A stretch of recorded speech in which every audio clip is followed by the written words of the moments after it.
Good evening, everyone. Welcome to our fourth meeting devoted to Irish literature and culture, and the first in 2023. Today, we have with us a writer, Mary Morrissy, whose fiction represents Irish literary milestones. Before I introduce the work of our guest, let me introduce my co-organizers, Krzysztof Schramm, Irish Honorary Vice Consul, and Justyna Mazurek-Szam, the Vice President of the Irish Literature Foundation, who will deal with the chat questions. I know that Mary and Krzysztof met before, and so I do hope that he will reveal a bit more about their cooperation. After all, not everyone can be listed in the acknowledgements of a novel. Many of our meetings are shared with the Irish Embassy in Warsaw. And so today we have with us Mr. Dominic Berkeley, the representative of the embassy. A very good evening to you, Dominic, as always. Thank you for being with us. I'm also really pleased to welcome my friends from Nicholas Copernicus University in Toruń, Professor Mirosława Buchholz, and her colleagues. And I will list them because I really appreciate their presence. Dr. Sylwia Wojciechowska, now in Krakow, Dr. Grzegorz Koneczniak, Dr. Jarosław Hetman, Dr. Dorota Gutfeld, and Ms. Sława Karasińska. A heartfelt welcome to my friends and colleagues from the Faculty of English at Mickiewicz University, especially to Professor Paulina Ambroży and Dr. Benjamin Kłaniecki, who promised to take some pictures also. And as well as the students, the participants of my History of Literature lecture, genres and conventions seminar, our Erasmus students, as well as my MA students, as always, guys, you know.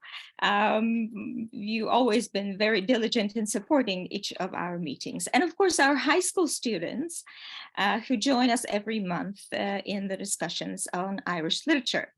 I can see Ms. Ewa Furman, a teacher and supervisor of the English language class from Inowrocław. Good evening to you all.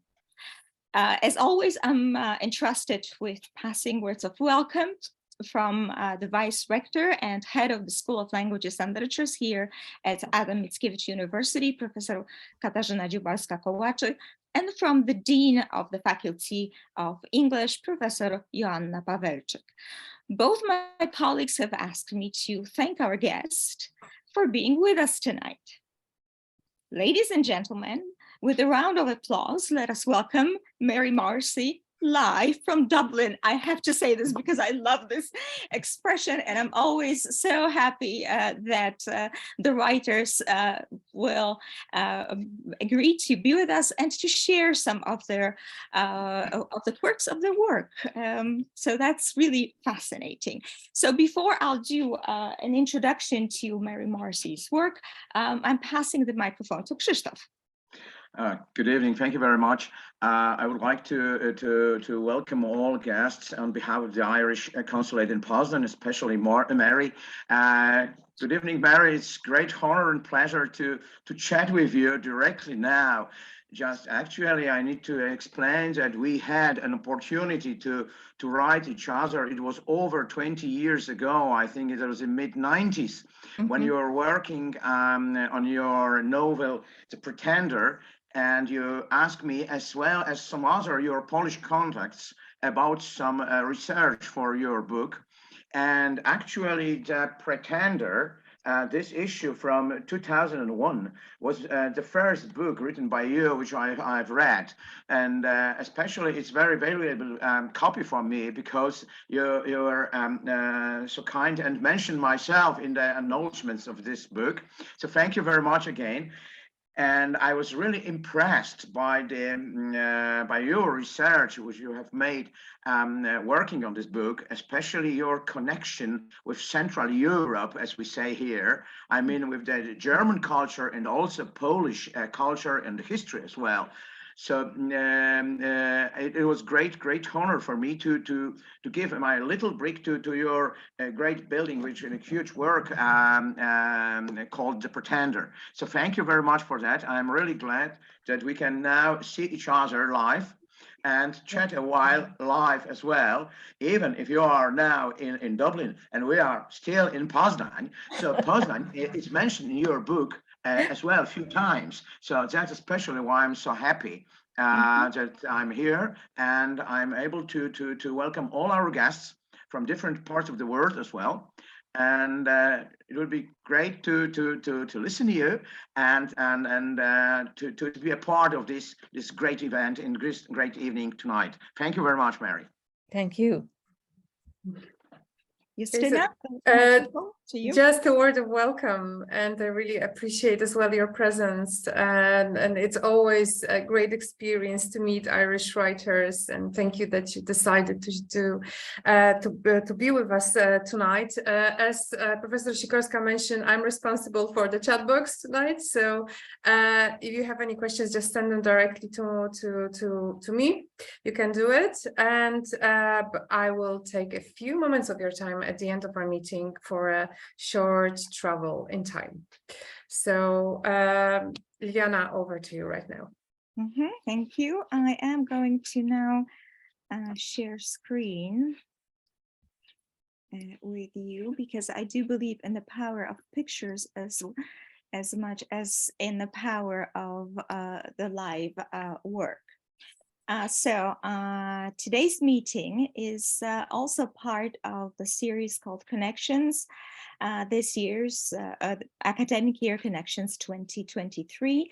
And we try to remember all these meetings by producing these leaflets to kind of show our participants the work of our guests. I've also chosen as a motto for the meeting a quotation from The Pretender, and I would like to go back to that quotation at the end of the question time. So a very short biography. Mary Morrissy graduated from Rathmines College and Technological University, Dublin. She trained as a journalist, working as a reporter, writer, and sub-editor in various newspapers and magazines, including the Irish Times.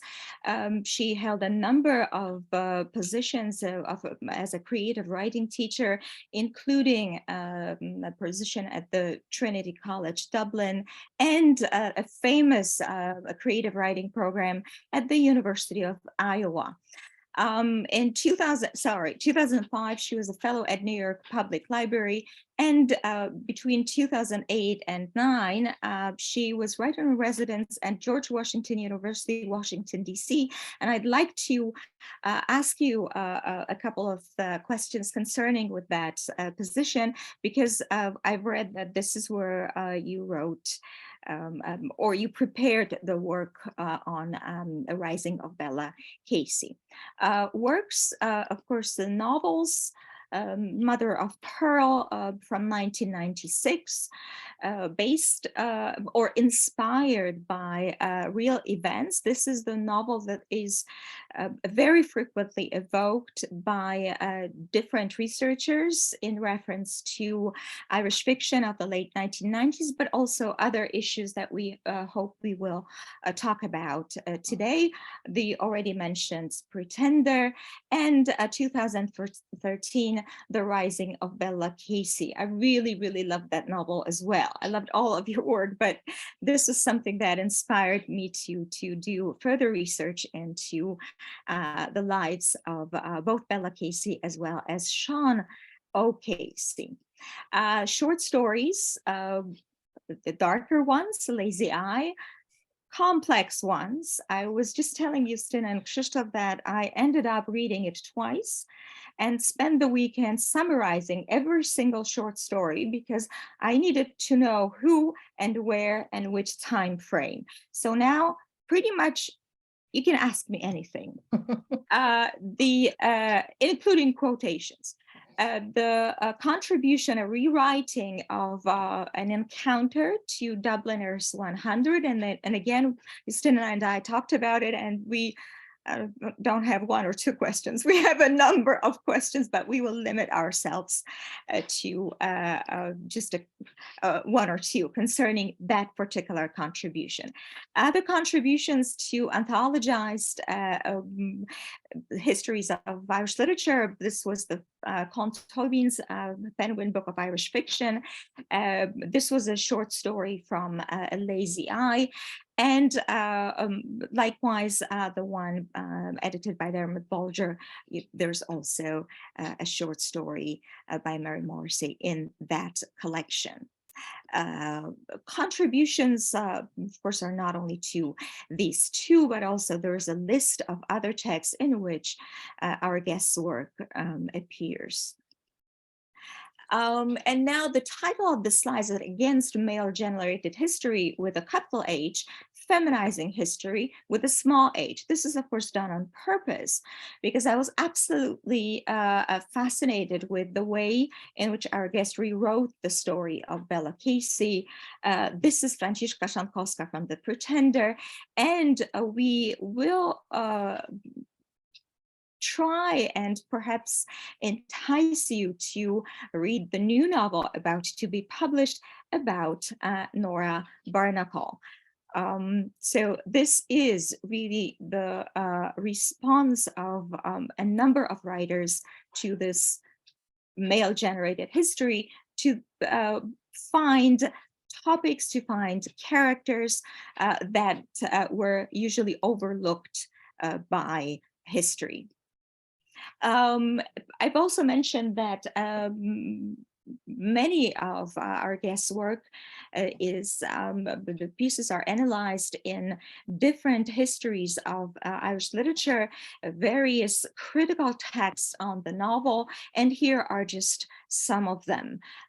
In all of these works, you'll find quite interesting, although sometimes somewhat controversial analyses of the text. And I do hope that we will talk about at least some of these. So welcome again.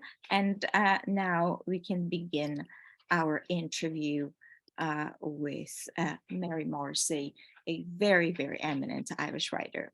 And I'll start with, I'm surrounded by all of these books. So I start with this one, with the Mother of Pearl, but also in a way, partially with The Pretender, because Jerry Smith analyzes Mother of Pearl from the perspective of Neo-Gothic, and he stresses the elements of the setting, the character drawing, but in The Pretender we also have a very short scene with Mr.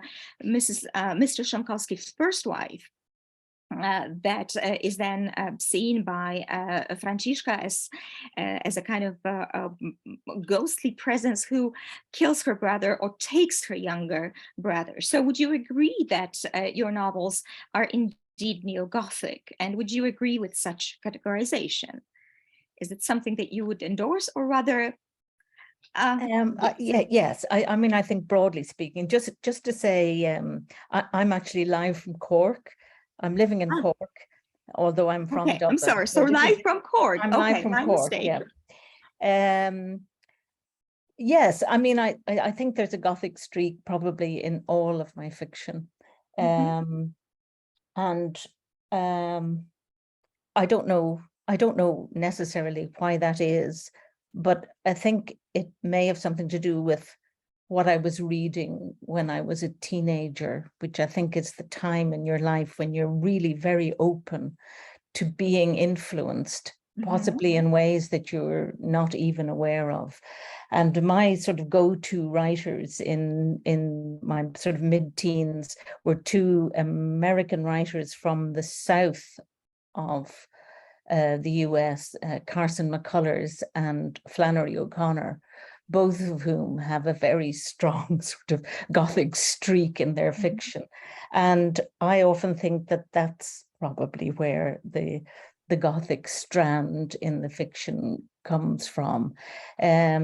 of course, I think you could also see that scene with in The Pretender, where Francisca perceives the drowning of her brother as being a kind of an act of revenge by the first Mrs. Szankowska, but in fact, it is a kind of a justification of her own actions. So we're never really sure, did she act on her jealousy, her sibling rivalry with her brother, or was it an accident, or, was it a kind of a manifestation of subconscious wishes? And in a way, it's a kind of a strategy by her, a displacement of responsibility for, if it is her actions, then her actions, and if it's just her thoughts, then her thoughts, a way of distancing herself from those kind of murderous feelings she had. In the two novels, in The Pretender and The Rising of Bella Casey, you resurrected Franciszka Szankowska and Bella Casey, respectively, the two historical characters, but they're hardly ever mentioned in either history or fiction. So how did you get inspired to write the above-mentioned novels? Well, it's very hard to actually describe the moment of sort of inspiration, because it's a certain sensation which is completely not logical or academic in any way. With Francisca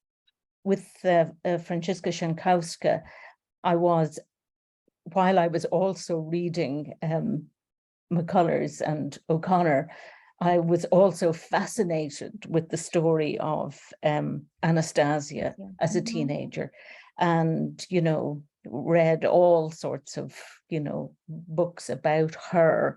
And, one of the things about writing fiction, I think, is that it allows you to indulge in your kind of obsessions.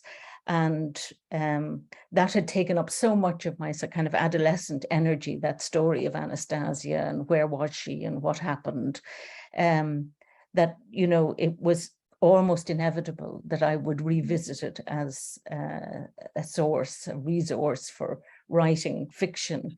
And of course, when I came to write about Anastasia, I realized that actually Anastasia as a figure has been one, like, so, in a way, so romanticized and sort of mythologized that in fact it would be quite difficult to write about her.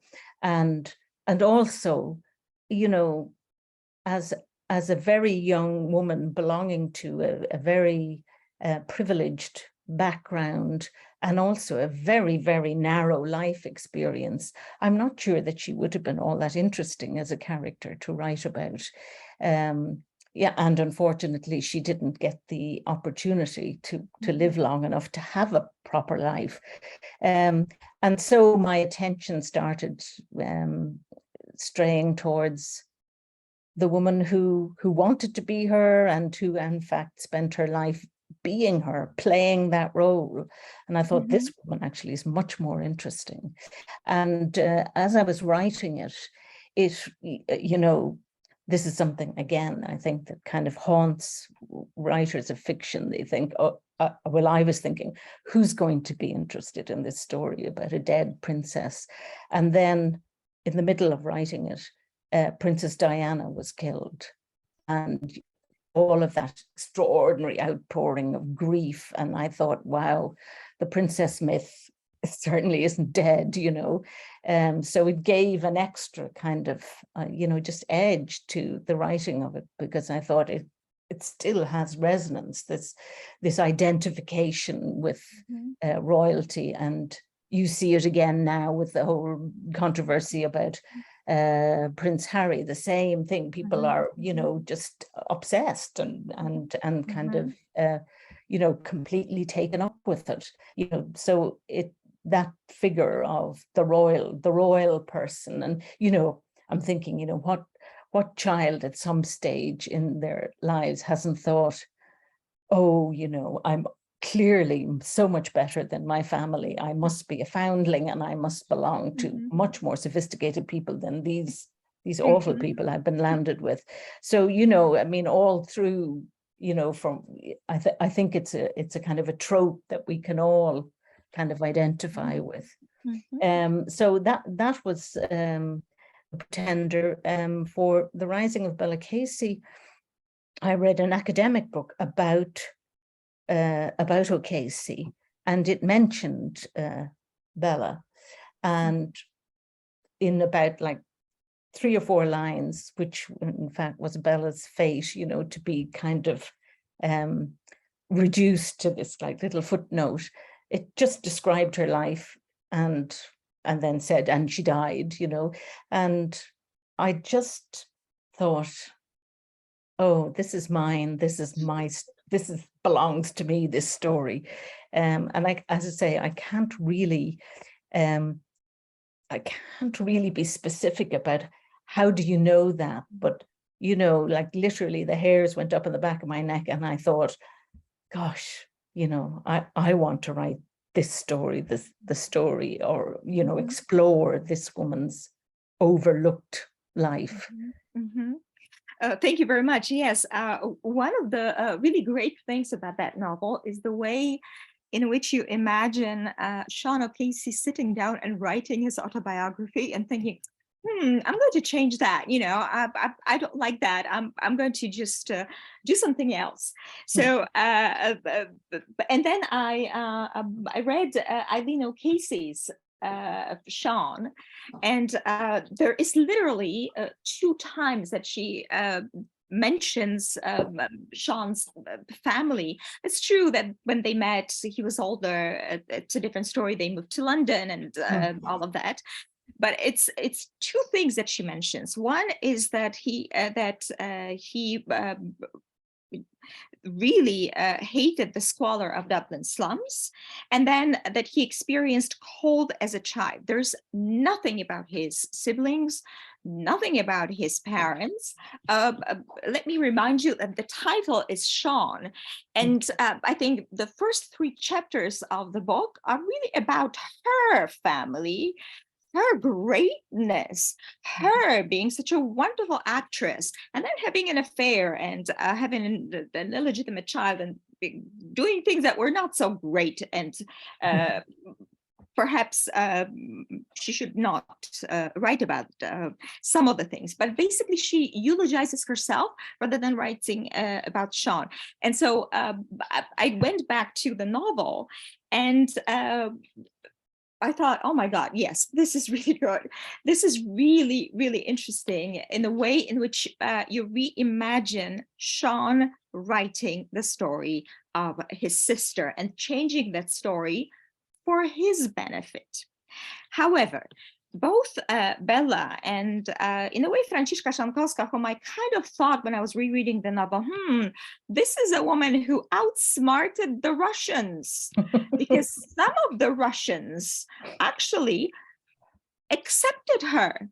And it was easier for them to just say, okay, this is her, rather than say, no, this is definitely not possible. She doesn't even look like Anastasia. There's no possibility in 100 years that she, a peasant from Wielkopolska region, who could become a princess in America. But well, in America, things perhaps might happen. Anyway, they are not particularly likable characters. And I was thinking that how difficult was it to create these characters which would not be the characters the reader would want to identify with. Bella is petty. She is also, both of them are in a way manipulative, and they want their way. They want to get their way, or they want to keep the appearances of having their way. So how difficult was that? And what you have to do as a writer to sit down and think, I'm going to create these portraits of these women. They would look like they're not as affable as the readers might want or think. Yes, well, I mean, I think that this is, this is the central job of writing, isn't it? To imagine yourself into a character who isn't you, but perhaps has some traits that you can identify with. And, I mean, all of us have moments when we're unlikable, and we recognize that. So, I mean, I don't feel the need to make characters likable. I don't think it's important, These were the portrayals that came to me when I started to write, having, researched a great deal. And, I think with, yes, you're right, that Bella is sort of mean and snobbish, superior, petty, and, I think that these are all strategies that she uses to survive what she's going through. And, all, reversals in life, I think, distort people and perhaps make them unlikable. But, these were strategies that she employed in order to separate herself from her circumstances, which she felt she didn't deserve, that she was superior to these circumstances. And, she had an education and she had ambition, and she imagined a different life for herself. And so I think, faced with the kind of terrible poverty and sickness and cruelty that she had to undergo, that, she had to be manipulative. She had to be manipulative in order to survive. So these are kind of survival skills. And I think the same is true of Franziska Szankowska, that she found herself in circumstances that were literally unbearable, that her own life had become unbearable to her. And so her option was to just shed that life. And, again, I think this is like, often people have this yearning to step outside their own lives and, become someone else, change their lives. And, in many ways, I think, these characters represent the process of writing itself, because this is what the author is doing too, is shedding her own life and taking on, a role, taking on another character, and then, manipulating the reader into believing that this is the voice of the real person. I mean, it is one of the big ethical problems, I think, about writing historical fiction, is that you're taking liberties with people's lives and with the facts of stories. I like to think that historical fiction can, investigate those gaps in the historical record, the stories that aren't told and can't be told now factually because the people are dead and they've, we can only speculate, which in essence is what historical fiction often does. It speculates about what might have happened. It's saying, here's a version. And I'm hoping about my fiction, I think it's true of historical fiction, that sometimes it gets to the emotional truth of a story, even if it's not factually true. I mean, I think the problem, particularly these days, is that a lot of people get their information through fiction and through cinema and film, and a lot of those stories are based on real life. And the viewer or the reader thinks that's the actual truth, if such a thing exists as the singular truth. And, as a historical fiction writer, I have to keep on saying it's fiction, I have made this up, I think, well, my sort of philosophy is that you do as much research as you possibly can. and that you stick to the facts as are known, and where there is one of those portals, one of those gaps in the record, that you're free to invent in those gaps, but you're not free to make up things that didn't happen. So, like, as I say, that's how I justify the process. For those who haven't read the novel, one of the things that, well, of course, we know that Szankowska was the pretender. That was the truth. However, one of the details that I absolutely loved was how you created Poland before regaining independence. So this is German Prussia still. And then you have all the Poznan streets. And I actually went and checked, the streets around the old market.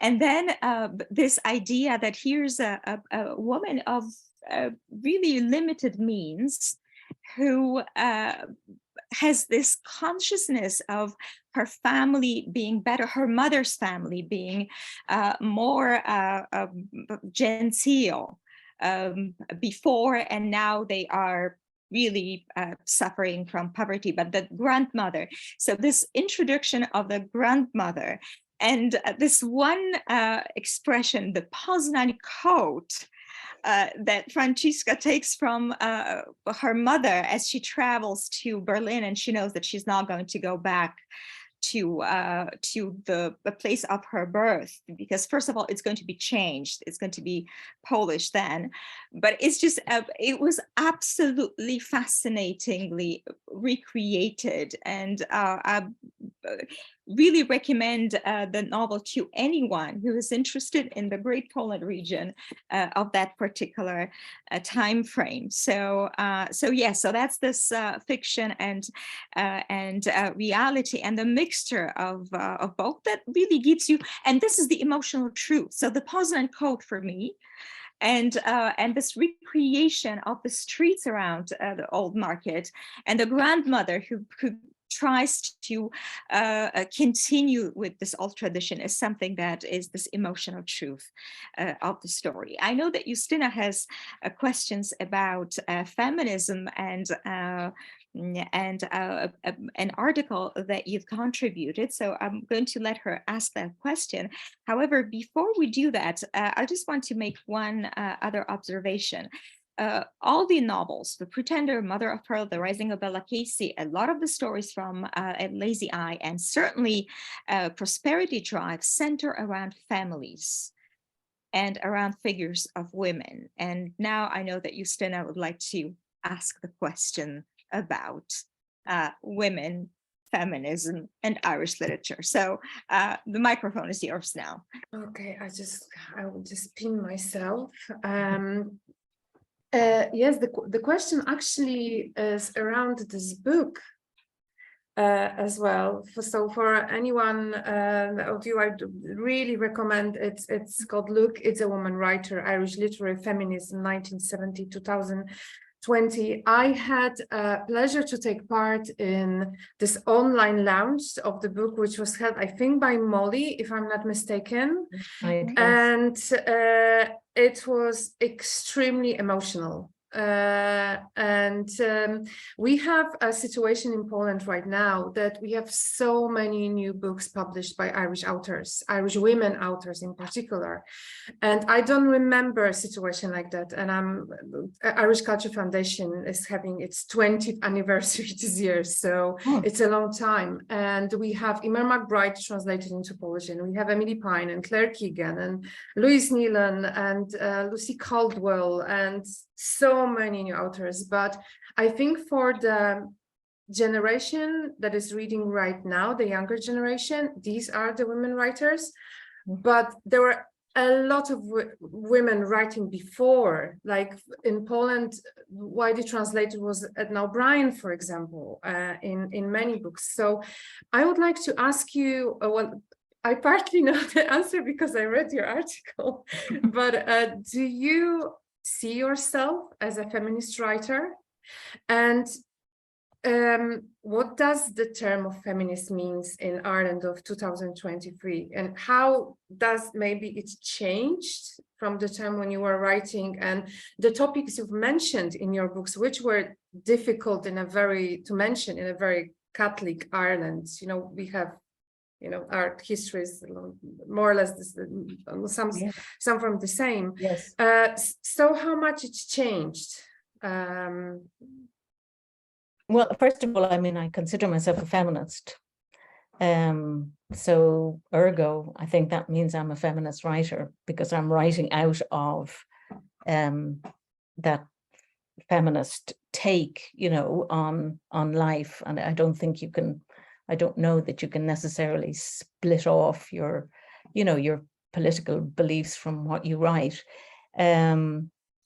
I mean, I don't set out to be polemical, because I think, well, not in fiction, because I don't think the polemical belongs in fiction.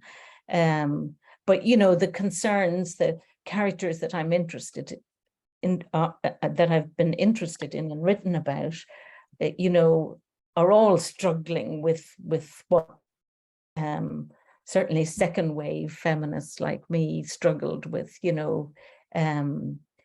It's such an extraordinary treat to see how many female Irish writers there are now, you know, and like even 20 years ago, this would have been, I think, unthinkable, you know.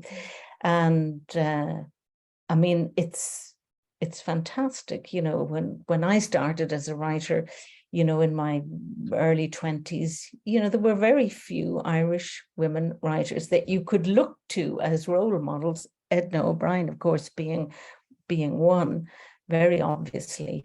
But, you know, of your contemporaries, very few women of my age were actually being published. They were writing, but they weren't necessarily being published. And I always noticed that, you know, my first novel came out in early 90s, or my first book came out in the early 90s. And, you know, if you compare with, you know, young male writers at the same time, you know, I was in my 30s, my mid-30s before that book came out, even though I'd been writing for 15 years, but, you know, that it always took women then much longer to get to the publication stage. And I mean, all of that has completely changed, completely changed. I mean, if anything, I think now young male writers are finding it difficult to get published because the market is absolutely crowded with young women. But I'm sorry, the second part of your question, I've now rambled on for too long. Yeah, what does the term feminist means to you in Ireland of 2023? Well, I mean, so much of the things that second wave feminists fought for are here now, you know, the liberalization, like the availability of contraception. What am I talking about? The liberalization, the availability of contraception, the, you know, divorce legislation, the gay marriage, abortion rights. I mean, these would have been just unthinkable, you know. You know, I remember back to the 80s, a very dark decade in Ireland for all sorts of reasons. And, you know, these were the issues we were out on the streets protesting about. And, you know, here they all are now, you know. I mean, there are, of course, I mean, there are other battles to be fought now, but, you know, it's very gratifying. I mean, I remember when Mary Robinson was elected as president, the first female president of Ireland. And I remember being so elated because it was the first time that I had voted for somebody who'd actually won. And, you know, I'd spent my life voting, you know, but voting for people who just never got into power. So this was, you know, and it was an amazing moment because it was a woman and the first woman president, and it was like a really significant moment for Ireland. But, you know, for me, I thought, oh, this is what it feels like to cast your vote and to find the person that you cast your vote for actually being in power, you know. So, you know, that would be so unremarkable now, but then back in the 90s, that was a great moment of liberation and achievement, you know. Yeah, Liliana was just sending a chat here that Mary Robinson has an honorary doctorate from Adam Mickiewicz University. I think, Krzysztof, you were at this ceremony. Am I right? Yes. Yeah, so thank you very much. Thank you very much for this answer. You know, we have a feeling with Liliana, it's so hard to like catch up with all the new books that are published in Ireland right now. It's just we would need to have another 24 hours just for reading. But I think we are struggling with the same problem. But as I mentioned, the amount of translations of Irish literature we have right now, it's just incredible in the last couple of years. Liliana, over to you. So I'm gonna. Okay, thank you. I wanted to ask you two questions about Mother of Pearl. The first one is because Lyndon Peach, the guy here, writes about that the novel concentrates on sexuality and the criticism of heterosexual relationships of earlier generations. And the question to you is, were those issues in the back of your head when you were writing the novel, or were they not really of importance? Because I was quite struck that this was one of the most important themes for this critical reading of the novel. Well, I think because Mother of Pearl is set in, you know, the early 1950s, which is actually the period just before I was born. And again, I came across this story in a newspaper, and it was a small little newspaper cutting about this famous kidnapping, which I had never heard of because it was before my time. And the little piece was recording the death of the baby who had been kidnapped. She was quite a young woman when she died. She was in her 30s. And I asked my mother, you know, the font of all wisdom, I said, do you remember this case? It sounds extraordinary, you know. And she did. And like, as I described with, you know, the stories of Franziska Szankowska and Bella Casey, I just thought, oh, this is like, again, I want to do this. This is my story. And I think also, even though it is not a period I lived through, I think that period that your parents lived through, you in a way, you absorb all of that, the feeling of the generation before, you know,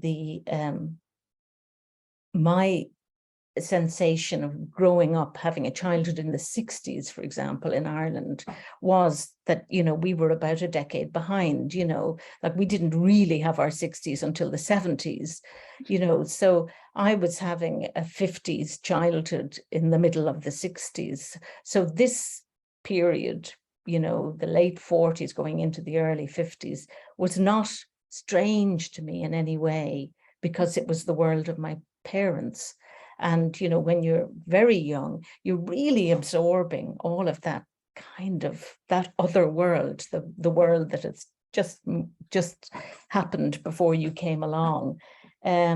So, you know, partly, I think that's the feeling in that novel.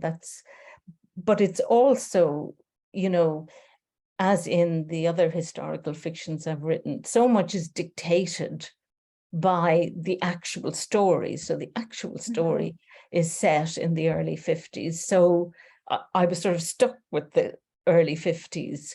And, you know, in many ways, I mean, the 50s is seen as a very sort of, in Ireland, as a kind of backward, poverty-stricken decade, where there wasn't much going on. But in fact, at another level, it was very rich artistically and socially, which I think we kind of forget these days. But the influence of the Catholic Church, obviously, on sexuality particularly, meant that it was also very restricted and restrictive. And, you know, people were often trapped in very unhappy marriages and unhappy families. And as subsequently been demonstrated, you know, children in particular were treated appallingly by the state and by the church. I mean, I remember when the first of the clerical sexual abuse scandals broke, and my mother, who was a very dutiful Catholic, kind of stopped. She would go to mass, she'd do the minimum, but she really stopped having any real belief in the church. And I said, why? And she said, I'm just so angry. I'm so angry that these men were dictating to us how we would live our intimate lives while they were doing terrible things to our children. So, you know, I think you've got that whole undertow of feeling, which I was trying to communicate in Mother of Pearl. And the other kind of thing about Mother of Pearl was you've got the national question in it as well. And it's very hard to write a realist novel about Ireland and not mention the war, you know, not to mention what's going on politically. And, you know, the aftermath of the Mother of Pearl story, actually, when Pearl / Mary grows up, it happens in the 70s when, you know, the Northern Troubles were at their height. And I was very keen not to have to go into the nationalist / Republican / you know, the troubles of Northern Ireland. And yet I thought, I can't not write about it. And so my solution to it was to create this kind of fictional space, this fictional city that I saw as being the north of it being Belfast and the south of it being Dublin. And to kind of, you know, in a way, fictionalize the situation so it didn't become a novel about the Troubles, because I thought, no, it's not about the Troubles, although the central conflict in it is very close to the political situation of Northern Ireland, which is like a child that's being fought over by two parents, both of whom want to have it, you know. It's really, really, thank you very, very much. It's one of my students who was here with us today is writing her MA. So Mother of Pearl is one of the selected texts. And we've had numerous discussions on how to approach it. But in any of the articles that I've read, nobody ever really concentrated on the political situation. They talk about the idea of motherhood and mother, and then they bring out Marina Warner's Alone of Her Sex and Mother Mary, and etc., etc. But they really didn't. I'm sorry, I was making notes because it really was an interesting insight into the novel. On another note, both The Pretender and Mother of Pearl was translated into Polish. And both of the titles are not particularly well rendered in Polish.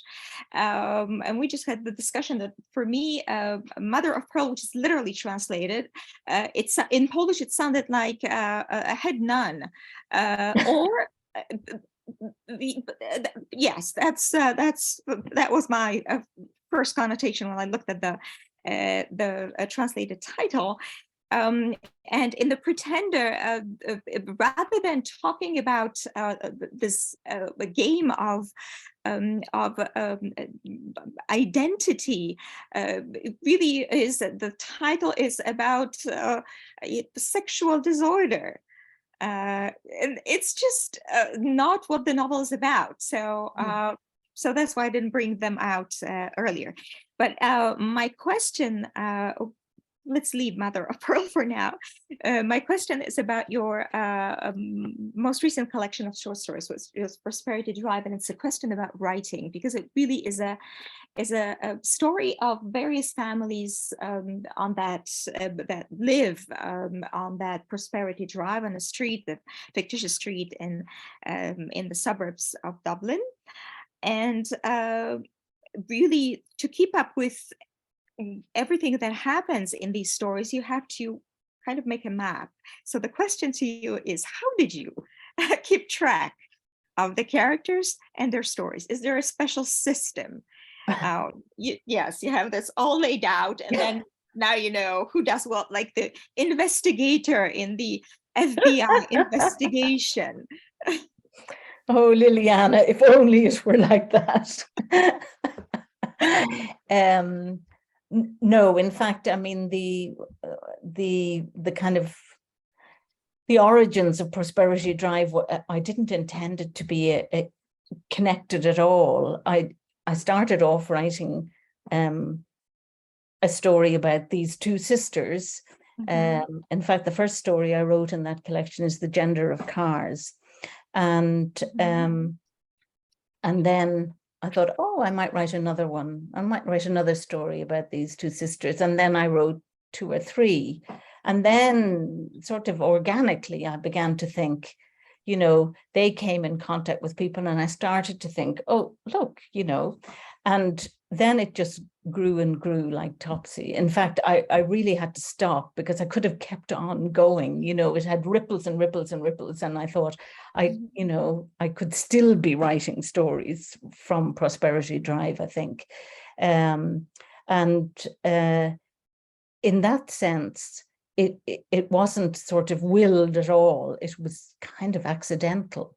And so it kind of grew out of itself in that sense. But, you know,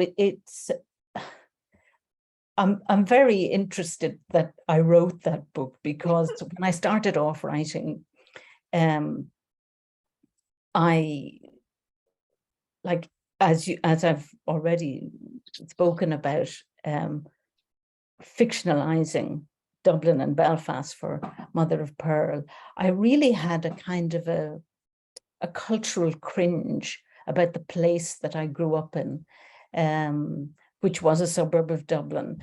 And I thought, nothing happens here. I have to get out. I just, you know, and certainly I thought, I'm never going to write about this. You know, there's just nothing here. And of course, you know, I realize now that, you know, the whole world was on that street, you know, and Prosperity Drive is a kind of a version of that street. And I think it was John Updike who said, you know, I could have spent my whole life writing about the world I experienced up to the age of 12. You know, there was enough there for me to write for an entire lifetime. And that's what I felt about Prosperity Drive when I was writing it. I thought, my God, there's just so much here. I could keep going forever. So like it represents a kind of a complete volte-face from what I believed as a young writer was, you know, the proper topics for writing, you know, that feeling. And it's probably got to do with living on an island off a continent, off another island, off a continent, this notion that you're not in the center, that you're somewhere off in the periphery, and therefore, you know, nothing can happen where you are. You have to go, you know, towards the center for, you know, the big life and big experiences.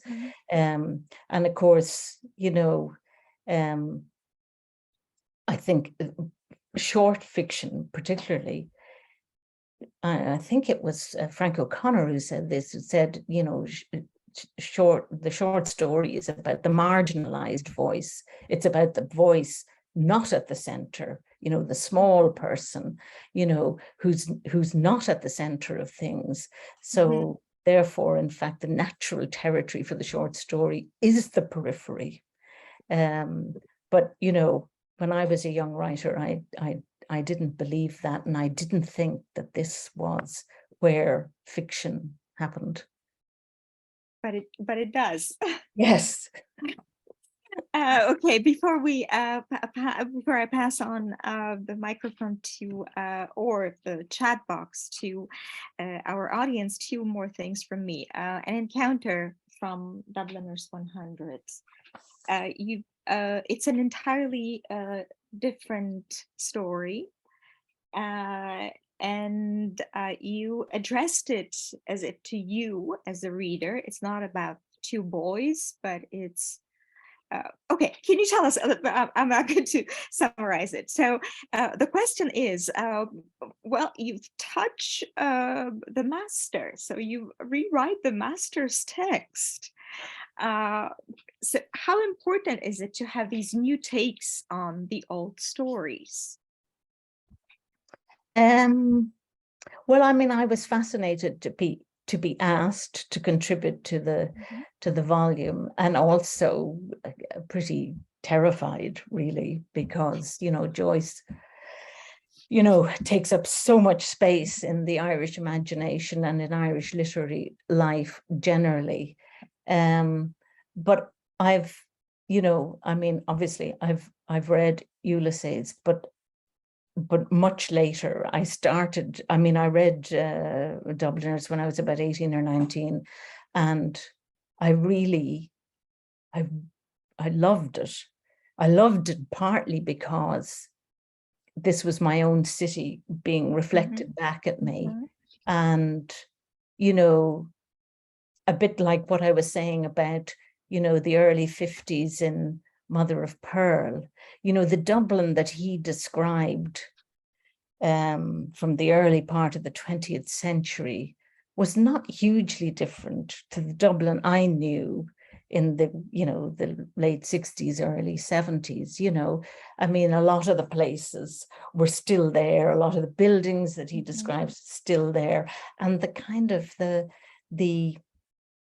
atmosphere, the kind of rather strangulated, depressive atmosphere of Dublin, that was still there. So, you know, it was, again, it's that I think the experience of the person on the periphery, you know, mostly what you read about was Europe and America. What you saw in the films was America, America, America coming back at you. And this idea that here was somebody who, you know, in 1904, or the early part of the 20th century, was writing about this place that still exists, that still existed. Somehow it just, you know, really kind of blew my mind. So, I mean, it was very exciting to be asked. I wouldn't have picked this story if I'd been given a choice. You know, it was a kind of a lottery, and you just got the story you got. And, you know, when I read Dubliners first, you know, I just loved Araby. I thought Araby was the most fantastic story because it was about unrequited love. And, you know, I was at an age where I was specializing in unrequited love. So I just thought, oh, this is so fantastic. But of course, you know, when you read an encounter, which is a kind of a story about an encounter with a strange man, it has sexual undertones, and you're not really sure, is this what this man is, or how the boys see him as being sort of queer, strange, and you're not really sure how strange, you know, what he is. But there's a kind of a menace and a sexual threat about him. And I just thought, well, you can leave that sort of ambiguity in an encounter between boys and a man. Mm-hmm. But if you transplant that experience to girls and a man, it has a completely different kind of tension and dynamic. And it sort of brought up memories of my childhood, which there seemed to be a lot of flashers in my childhood, you know. I mean, nowadays, you don't have to go out onto the street to do that. You can do it online or whatever. But, you know, that, and, you know, there was lots of sort of cautionary tales about, you know, not talking to strange men and not finding yourself in lonely places, and, you know, and all of those cautionary tales, much more pertinent if you're a girl, you know. And so that's really what I suppose you could say. Yes, it's a kind of a feminist take on the story, but really what I was interested in is how different the sexual dynamic is when the protagonists are girls, and, you know, what that means, you know, and the level of threat, you know, of sexual threat is different. I mean, it may not be any worse or for girls, but it's different. It's a different kind of threat. And I think that, you know, that boys of, you know, the same age as me, having the same kind of childhood as me, didn't have the kind of fear of, you know, the strange man who might talk to you or whisk you away. They just didn't have that because of the sexual dynamics. So I was interested in exploring that. And most of the time I tried to forget that I was rewriting Joyce, because otherwise I would have balked at the first paragraph, I think. But there is definitely more Joyce in Prosperity Drive. I keep thinking about the parting of Mo and Trish to entice anyone who is interested in Joyce. One last question from me, and we, of course, we have a couple of minutes if anyone wants to write a question via chat. Now is your chance. So my last question, yes, more Joyce, because of course Nora Barnacle, this is Joyce again, and going back to the title of our meeting, writers usually keep their writing craft and the topics they work on a secret. So this is this labyrinthine secrecy. But then you were kind enough and agreed to share with us the fact that you're writing a novel about Nora Barnacle, Penelope Unbound. So if you can tell us just anything about that novel and let on a little bit of that secrecy, we would be more than grateful. Well, yes, Penelope Unbound. In fact, I'm going through the proofs at the moment, so I'm knee deep in corrections for Penelope Unbound. Again, it's a speculative novel, but much more speculative than anything I've written up to this. And because, as I've been saying, how this large space that James Joyce takes up in the Irish imagination, particularly if you're from Dublin, I was interested in the relationship with Nora Barnacle. And of course, last year was the centenary of the publication of Ulysses, and there is Nuala O'Connor, who's another Irish writer, has written a book called Nora, about Nora Barnacle. And you know, her position vis-a-vis Joyce is often talked about, the idea of her being you know, a model inspiration from Molly Bloom. And it just started me thinking about, Nora Barnacle as a person in her own right. And I mean, a little bit like Bella Casey and Sean O'Casey, the relationship between a writer and the writer's family,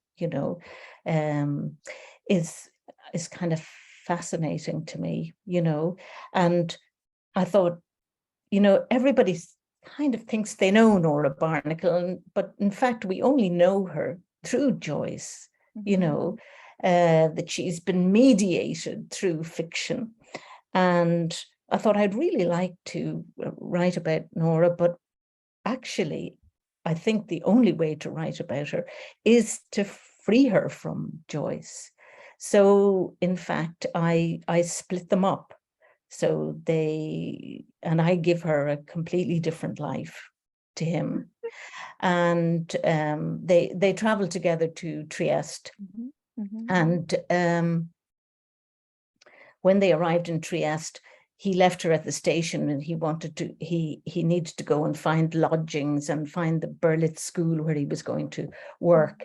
And he got embroiled in a kind of a fight on the street, kind of innocently. And he was taken off and put in a cell, and he was gone for the whole day. Like, he was gone for like 10 or 15 hours. And she was sitting outside the station waiting for him, and which she did. But in Penelope Unbound, she doesn't wait for him. And so she has another completely different life. And of course, one of the problems with speculative fiction is that once you start changing, I've changed her life. So then his life is changed as well in the novel, because, the trajectory has been altered. So in Penelope Unbound, he gives up writing and he becomes an opera singer. And they're parted, and then they meet again in Dublin in 1915. And so that's the outline of the story. So I split them up and play God with them, or goddess maybe. I can't wait. Yeah, goddess. Can't wait to read it. It sounds absolutely fascinating. And let me finish my part in the story of Nora by, of course, Brenda Maddox, the one that Noel O'Connor also used. Largo claimed that Joyce had returned Ireland to world literature. Mary, I think you have returned Ireland to world literature, or placed Ireland in the sphere of world literature with all your work so interestingly that I can't express my thanks for agreeing to meet us and talk to us. We do have a couple of questions, so now Justina will take over. Thank you so very much on my part, and we'll thank you more at the end of the meeting. Okay, thanks, Lydiana. We did a lot of literature online meetings dedicated to Joyce. We called it Taming Joyce, because for some of the people, Joyce sounds terrifying, and his writing as well. But I love the idea of Nora having different life. I will not say who would be probably more happy, because it's up to her, but that sounds quite interesting. Liliana, I'm not sure if maybe you would like to read the questions, because these are from your guests. So Okay, Professor Mirosława Buchholz, who is my dear friend from Toruń, and I always take my guests. So Mary, if you're ever in Poznań, we'll take you to Toruń 100%.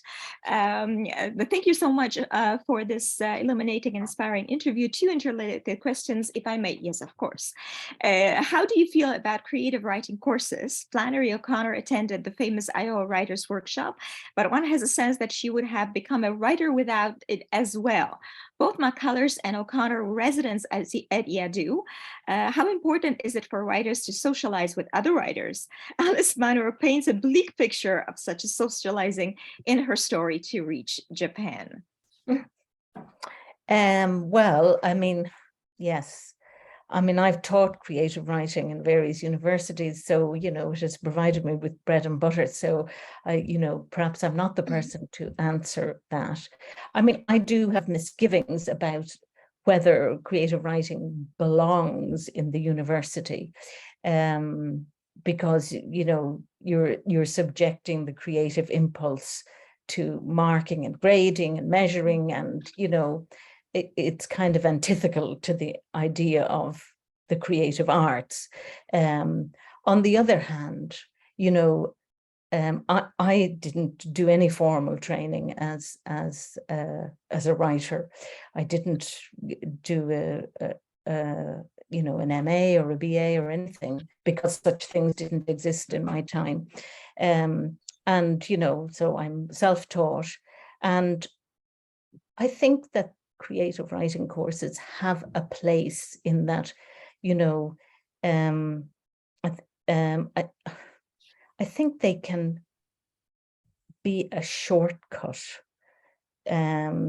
As a self-taught writer, I spent years and years and years sending stories off to magazines and being rejected, and that's, I mean, I'm still rejected, so it's part of the deal.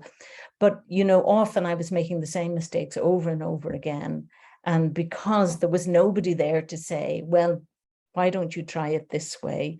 You know, I wasted a lot of time. And I think that creative writing courses can channel that, can teach you, you know, how to stop repeating mistakes.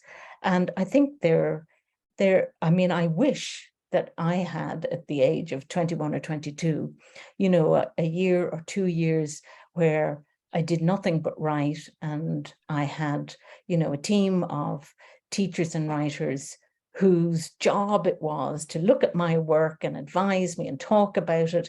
I think it's like such a luxury. It's a fantastic opportunity. And, you know, from that point of view, I think they're very useful. I don't think, you know, in the same way as, you know, you train to be an artist, it doesn't make you an artist, or you train to be a musician, it doesn't mean that you'll be playing with the Berlin Philharmonic. But, you know, I think you can learn techniques, and you can learn about, you know, the mechanics of writing, which is like every craft, it has mechanics that you can learn and can be taught. And so I think creative writing courses are very valuable in that respect. Thank you very much. The second question is from Dr. Katarzyna Brong-Bacon. Kasia, thank you for being with us. This is a colleague of mine from my department. When you write, do you need to have your emotions recollected in tranquility, quote unquote, or do you need to hustle and bustle of the town? Is a sentence a day enough, even if this is the sentence? Well, I think you need both. I think you need the hustle and bustle of the town, and I think you need the solitude. And I'm in the position the last year or two that I've retired, so it's the first time I don't have a day job, and it does wonders for your productivity when you don't have a day job. And I've always been quite a slow writer, and partly because I didn't have the time, and also I think if you're teaching creative writing in particular, I think you're kind of using the same part of your brain to look at student work and advise students as you would use for your own creative work. So I often found when I was teaching during term time, I didn't write at all because there just wasn't enough space. So, you know, I'm very glad now to have, you know, not this kind of split brain where I'm doing two things at the one time. And as for, you know, how much you should write per day, I think, you know, my strategy is for, particularly for novels, I think because I started as a short story writer and was terrified by the length of a novel when I made the transition. In fact, I used to go into bookshops and count the number of words in novels because I was thinking, oh, I'll never manage to write 250 pages about one thing, you know. So as a result of that, I tend to write a first draft all the way through of a novel very well, not very quickly, but, you know, without going back, you know, just if I resurrect a character that I've already killed off, I just put a note in the margin saying, you killed this person off in chapter 1, he can't be here now. And I keep going. And that reassures me that there's enough in it to be a novel, you know. So it's kind of never mind the quality, feel the width. And I tend to write longhand, partly out of superstition, because that's what I've always done, for a first draft, and also because I worked as a long time as a journalist, and I would use the screen for that kind of work. I would sit down in front of the screen and feel kind of businesslike and ready for like a 700-word sprint, you know, which is what journalism is mostly. Whereas I thought I have to make some kind of distinction between that kind of writing and this other kind of writing, which is different. So I sort of do the slow cooking method and write by hand. But, you know, I think you need a balance of the solitude and society. I think you need both. Thank you. Thank you very much. About space for writing kind of makes me think of the anecdote of Lady Gregory locking a Yeats in a room and asking him to write a poem. I'm not sure it's the most productive way of writing literature. Anyway, thank you very much. And last question from Karolina Węsławska, one of my MA students, dealing with Irish literature all the time. And we read some of your short stories from Prosperity Drive. So here's the question: addressing taboo or difficult subjects can be challenging. Therefore, I wanted to ask, how do you create an open atmosphere for discussing difficult subjects? You mean, I'm wondering, does she mean in creative work, Yes. in the fiction? Well, we read the story, just to give you a context, we read the story about the guy who doesn't become the priest in the family, and I kind of like that expression as well, but instead, works as an attendant at the pool. And I like the way he gets off from being thrown out of his job, because he said that he is there by mistake when the children are taking their baths. Okay, so I guess the taboo. Yes. Was. And I mean, I had a lot of misgivings about that story, because I thought, oh, you know, for those who haven't read it, it's about a child molester, and it's written from his point of view. And, you know, there's a real danger here of, you know, associating the author with the sentiments of the character. And I was very aware of it in that story. But this is sort of going back to what I was talking about, there being lots of flashers on the street. You know, there were those ambiguous people in my childhood where you just weren't sure. Looking back, I'm thinking, these were very dodgy, but at the time I didn't know, you know. And I just feel that, well, with that story, I just felt I wanted to see what it was like. Really, it's a kind of it's a curiosity, you know. What would it be like to be in the head of this person? You know, and sometimes I think you kind of, that story is different because I was aware of all of the pitfalls of it. And, you know, that was rejected many times because editors felt it was, you know, it wasn't on.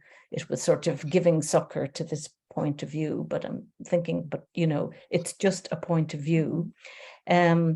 But I wrote a story which eventually, which appeared in A Lazy Eye. It's called Rosa. It's about two sisters. We read that too, by the way. So yes, okay. One of whom gives birth to a child, and they leave the child in a crib in a department store. And I was, you know, I wrote that really I didn't think it was that taboo breaking. And I sent it off to an editor who sent me back a rejection saying, no amount of fine writing can disguise the fact that this is a thoroughly nasty story. And so, you know, we're talking back in the 80s again.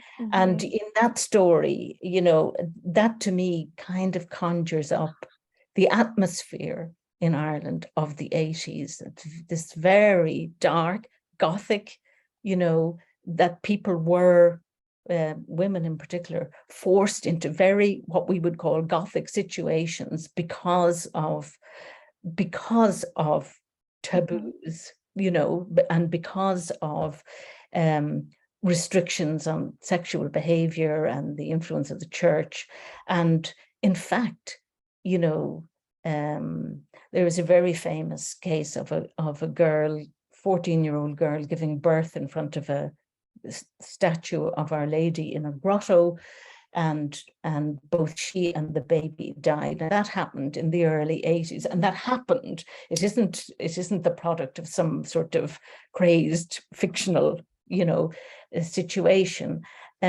So like in that atmosphere where those things actually happened, you know, episodes like that, which seemed medieval to us even then, you know, to me, that story didn't actually seem so far-fetched or so taboo. I thought, I'm really only writing out of what I've seen and out of the atmosphere in which we're all living. So I think sometimes, to answer the question about taboo, I think sometimes one strays into taboo areas before one knows it, you know.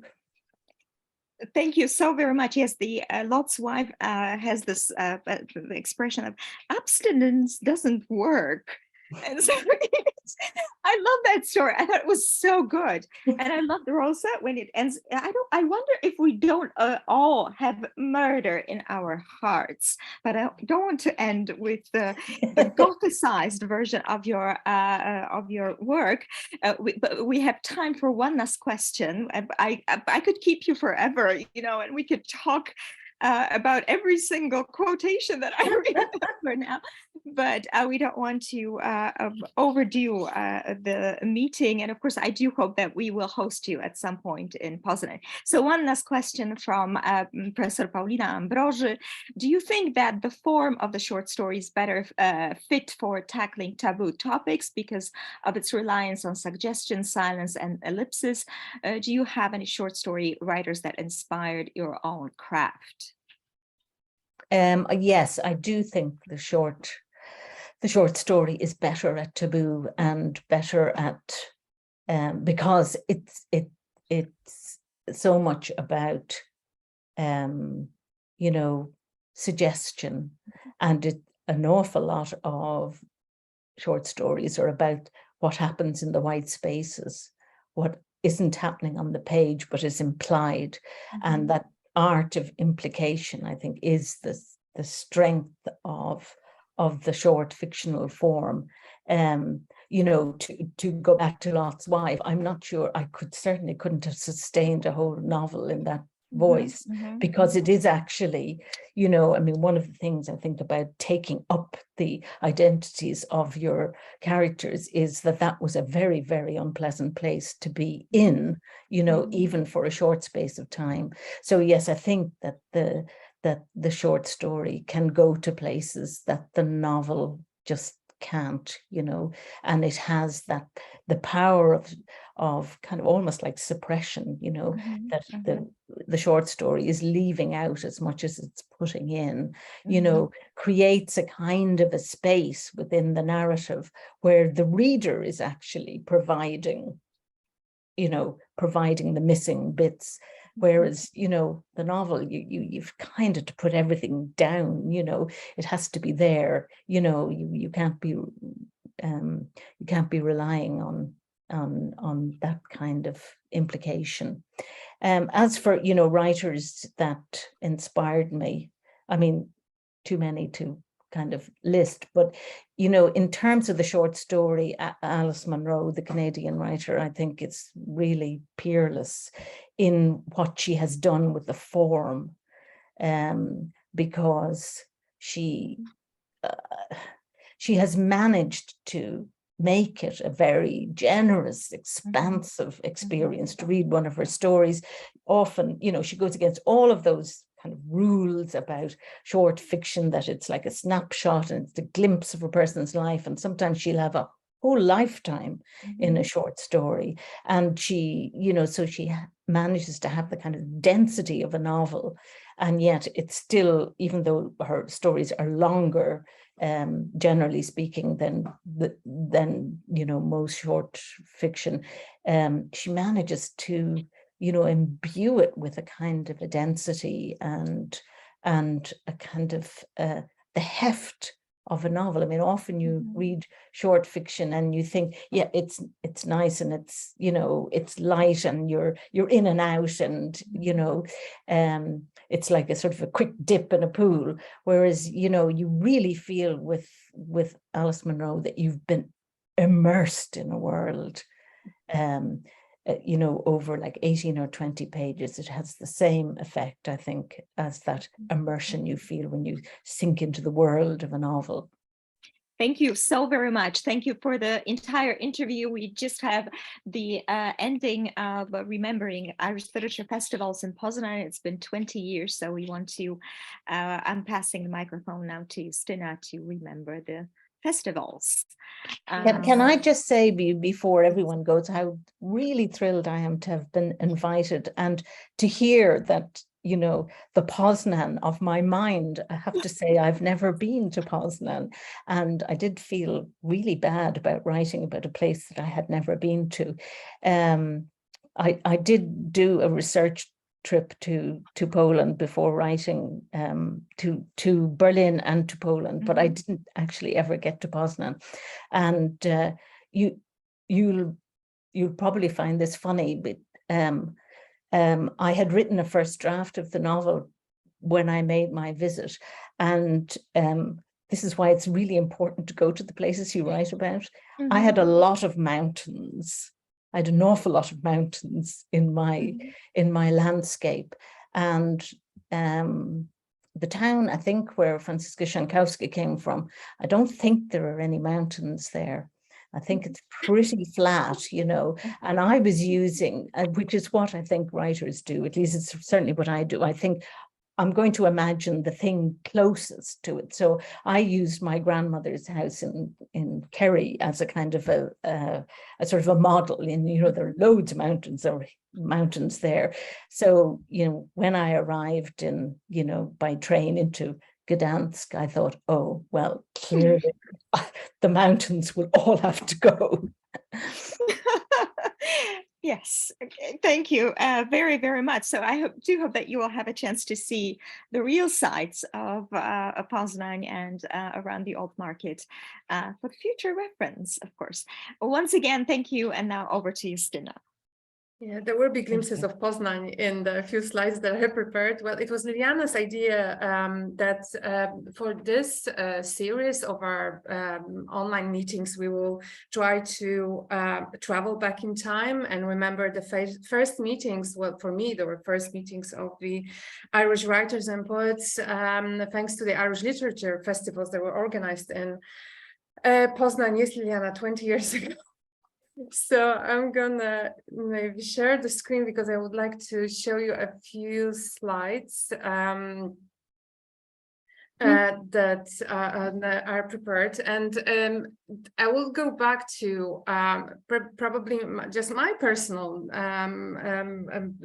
I was looking my personal memory, because 20 years ago in February 2003, Irish Culture Foundation was established, and in a couple of weeks from now we were celebrate the anniversary. And I don't think in our wildest dreams that we'll think that we will be involved in organizing meetings with the Irish writers, like the one we are participating right now. So this is quite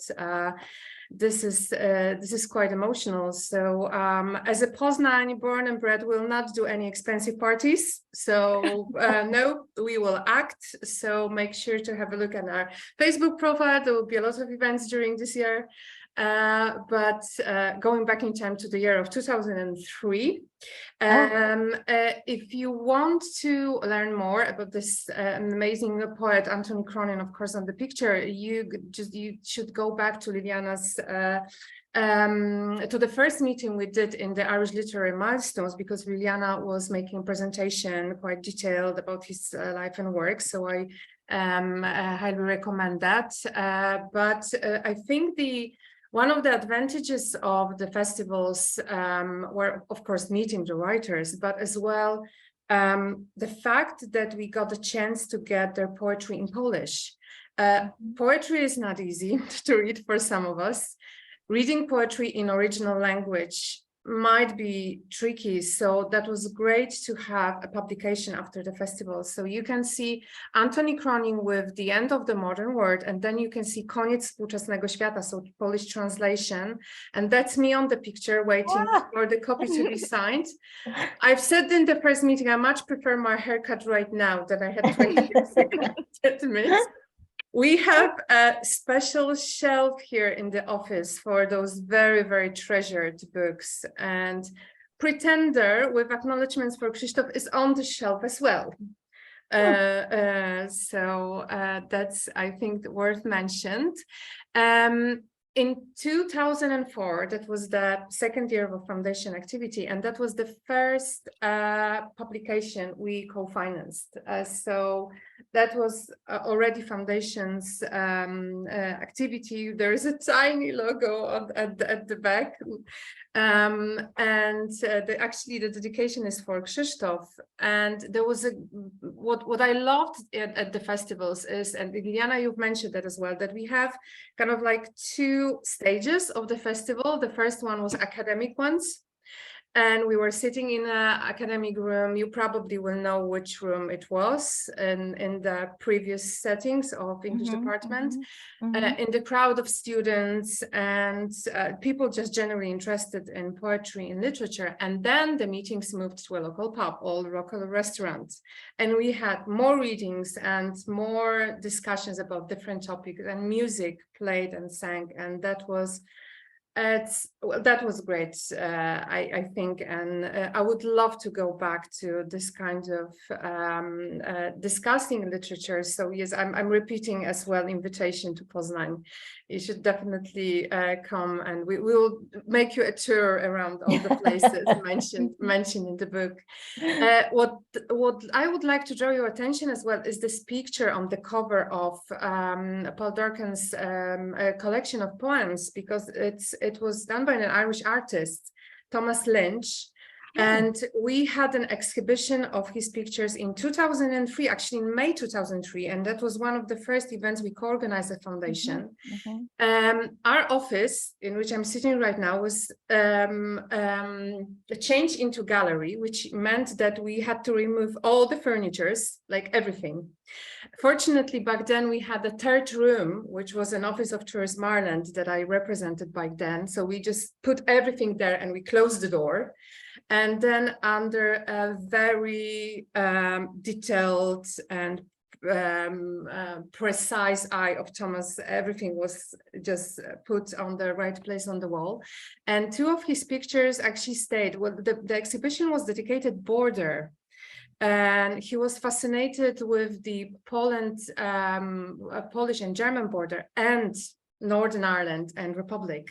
So many of his works related to this. And you can see what the Polish farm, this black and white picture at the back, it stayed at Irish Honorary Consulate bought it back then, and many of his works were sold. And it's hanging actually in exactly the same place that Thomas put it. So that's kind of like a remembrance of this of this exhibition. And the second one is linked in a way with the Irish literature festivals, because that was the wedding gift we received with Krishna from late Martin Dolan, who was one of the key figures in organizing the festival. So it's remembering two people, basically, Martin and an exhibition that we had here in the office. The atmosphere during festivals, as you can see, was joyful. You can see Ernest Brill at the picture of Anthony Cronin.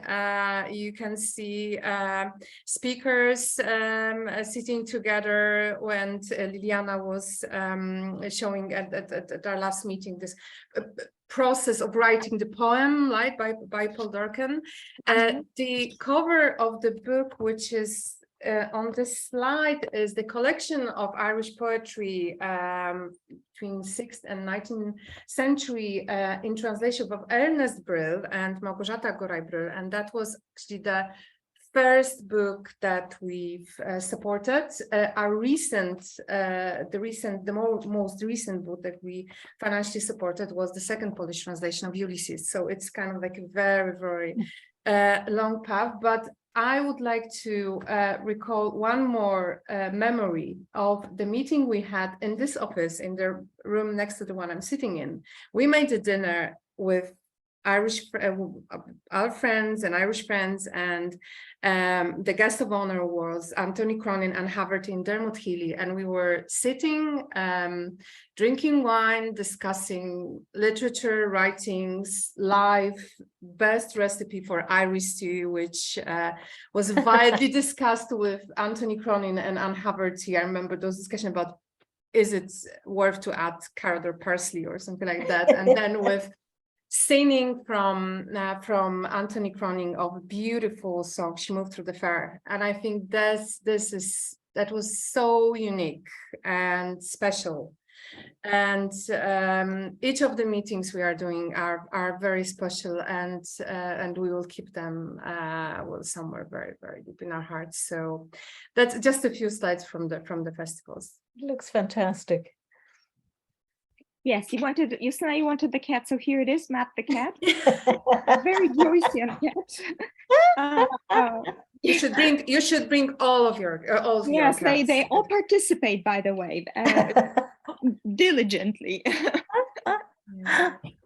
So on my behalf, thank you so much for this meeting, for opportunity meeting with you, and for your books. I'm fascinating as well with the amount of characters that feed your books. I would like to, for example, have a separate story to Giuseppe Forte, for example, because you just put those characters in your books, and then you are in a way teasing readers, like what was going next with them. So thank you for that. And I love, as a historian, all those social and historical aspects in your novel too. So that was very interesting for me. Yes. On my behalf as well, thank you so very much for agreeing to meet us and talk to our students. All of these meetings, you can tell that all three of us, we love discussing literature and history and culture, and we're always happy. We can't part when we start the meeting, so we'll have to at some point. We don't want to keep you any longer, but this is both an insight into what and how you work. And this is invaluable. You won't get it in either criticism or the books themselves. So we're very, very grateful for every secret that you shared with us today. And on my behalf, yes, you have a standing invitation to Poznań. And I do so much that we will be able to meet in person at some point, but we're very grateful for this meeting today. Krzysztof. Thank you very much for this great meeting and the talk. And just one my remember from the exhibition which Justina were talking about of Thomas Lynch works. I remember one point around just projection that It's very, very close to your impression when you come down to Gdańsk by train, that everything is flat. And that was also Thomas' impression. I know the story behind this picture of the Polish farm. He told me that when he just crossed the border by the train from Berlin to Poznań, everything was very flat, and he saw through the window the farm, and this farm, that was his impression. He drew it in his notebook. There's a building. I'm not sure if Justina could come back with this picture just to show it. There was the house Yes. between trees, far away, and there was only the fields. I think that he came. It was something like in a spring or maybe in winter even. So there were no fields, just empty place, nothing. And he saw far away from the train this farm, and he was so impressed. And that was his first image when crossing border to Poland. So when you just says that your impression is that Poland on the way to Gdańsk was flat, that I remind that he just told the same story, going by the same train line, possibly from Berlin to Poznań, and then I'm not sure where he was traveling there, but maybe to Warsaw or to Gdańsk as well. But that was the first impression after crossing the border with Germany. So two different persons, you and Thomas, and the impression very close. So I think that something something in the air that it maybe is a sign that you should come again, maybe not necessarily by train because it's a long way, but by plane. And when you land in Poznań, finally by plane, you will see that from the bird eye view, the Poland, I mean our region, is really flat. And then we take you for a tour around Wielkopolska, and you experience this crossing border in this flat area like in Poznań is. So you're very welcome to Poznań in close future, I do hope. And thank you very much again for this lovely meeting and this lovely talk. Thank you very much. Thank you. It's been a real pleasure. Thank you so much. Thank you for the invite. Thank you all, and we'll hope to see you in March for the meeting about Irish women writers and poets. Thank you.